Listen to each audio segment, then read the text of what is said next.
18 years, 5 IPL titles. One of the most successful franchises the sport has ever seen. And in July 2026, the coach who built it, Fleming, gone. The reasons right there on the table. 3 straight seasons, no playoffs. 5th, then dead last, the worst finish yet. Then 8th. For 15 years, CSK were the most ruthlessly consistent team in the tournament. 5 titles, 12 playoff runs in their first 14 seasons. That had never happened. Not once. Until now. So the franchise moved him on. That's the story you've read. But is that all it takes to fix CSK? Or is Fleming just the tip of something much bigger? Let's dive deeper. They weren't the most talented squad on paper.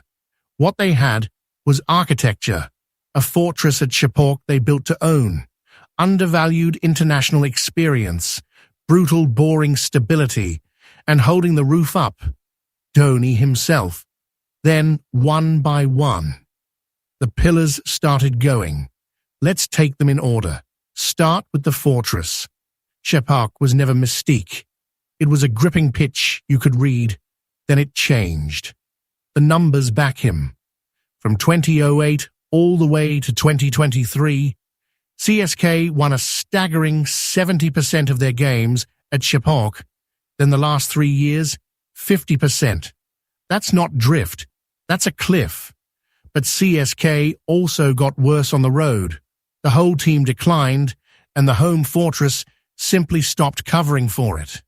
And the ground itself changed. Relayed late 2025 for the World Cup. Flatter, faster, less turn. The scores that used to win CSK games, score 130, then defend it with spin. Those don't exist anymore. In 2026, nothing went under 158, and the average first innings score was the highest that ground has ever seen. So, Pillar 1, the fortress falling isn't purely a coaching failure. It's the pitch being relayed and turning unreadable, plus a failure from CSK and its staff to adapt to it in time. CSK's auction method used to be arbitrage, buying undervalued, experienced internationals. Hussey, Hayden, Faf, Bravo. Then the profile flipped. In the 2021 title year, the average international experience in that starting 11 was 168 caps. By 2026, 32. The average age went from 32 down to 27. And this is a squad that peaked near 34 in 2019. That's a full 360 turn into a youth setup. And for a franchise built on balance and patience, it's completely against their DNA. And it showed up exactly where experience is supposed to matter most. The moments that decide games.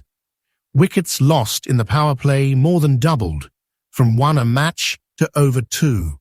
So the chase kept starting in a hole, and the number of successful chases plummeted. Look at the 2026 game against Sunrisers. CSK were cruising at 112 for 3, chasing 195. A completely comfortable position. Then they collapsed, folded, and lost by 10. The exact moments that demand a calm, seen-it-all-before head, and CSK kept blinking. It became a bet on potential instead of a bet on proof. Is that on the coach? Partly. Fleming sits at that table. But squad construction, the youth pivot, who gets bought and who gets released, that's a recruitment room decision, not a training ground one. If CSK had one signature, it was patience. No changes. In the 2021 title year, they used just 16 players. The proof of concept is Shane Watson, 2018. He'd been maddeningly inconsistent all tournament and went into the final ice cold, out for 0 off 5 balls in the qualifier. They backed him anyway, same spot in the order, no hesitation. He walked out in the final and made 117 not out. That patience wasn't sentiment. It was the whole model. Now look at the recent seasons. 21, 22 distinct players used, the highest in franchise history. But the 11 was chopped and changed match to match. Aqial Hossain, Sarfaraz Khan, in and out. Worse, the role clarity was gone. Shivam Dubey settled at number 3 by the end of 2023, bounced between 4, 5, 6, and 7 across the next 2 years. Something the old CSK simply wouldn't do. The 11, the batting order, who plays, and who's trusted through a bad run.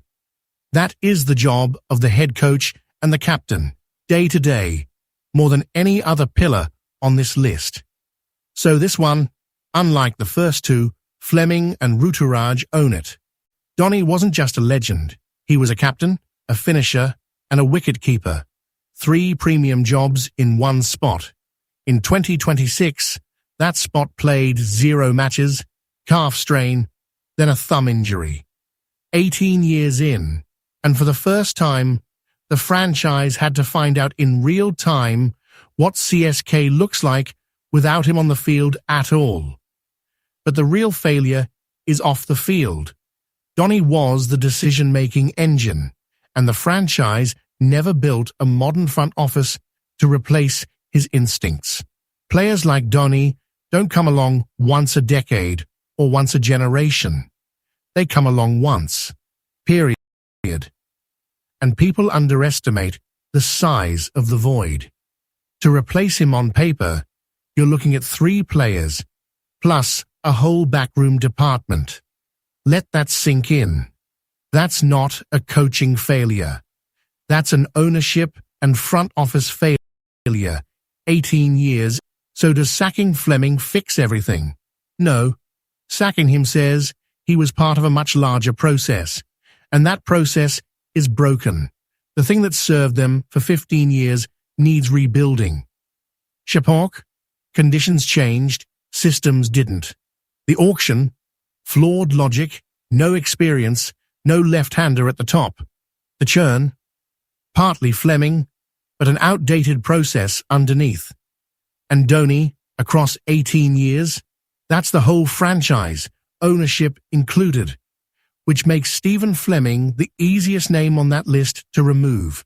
It does not make him the whole reason CSK are where they are. And look at what CSK actually did next. This is the real tell.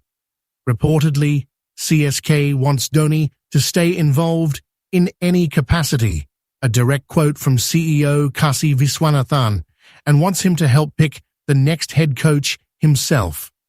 18 years on, they still can't build the process without him standing in the room. Dhoni should absolutely be the face of the franchise, but embedded in a system that can run without leaning on one man's gut. Process over person is what wins, long term. So who takes it forward? There are names in the mix. Rahul Dravid, Hemang Badani, a Brendan McCullum, now free of England, a serial winner like Adam Voges. But that call belongs to CSK, not to us, and nothing's confirmed. Here's the one that is ours to ask you. Stephen Fleming played an amazing second in command, with MS Dhoni always serving as the final decision-maker. So, should CSK keep building around Dhoni as the center of everything, the sole decision-maker, or move to a sustainable process with Dhoni consulting, not deciding? Tell us below, and don't forget to subscribe to Top of Off for more deep dives.